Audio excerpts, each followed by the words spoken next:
আসসালামু আলাইকুম রহমতুল্লাহ। প্রিয় বন্ধুরা, আজকে আমি জালের মধ্যে দেবে গেছি, মানে জালের স্তূপের মধ্যে ছিলাম এতক্ষণ।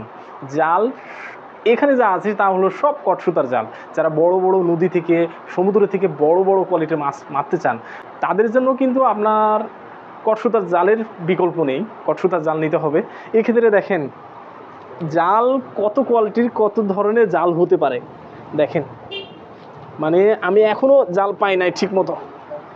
এই যে জাল দেখেন, এতটুকু জায়গাতে কি পরিমাণে জাল আছে। পুরা সেটের মধ্যে অসংখ্য জাল, শয়ে শয়ে জাল। এই জালের মধ্যে মনে হচ্ছে যে হারিয়ে যায়, আর প্রত্যেকটা জাল মনে হচ্ছে বাড়িতে নিয়ে যায়। আমার বাড়ির পাশে যেহেতু নদী আছে, বারোনয় নদী, নদীতে মাছ ধরি।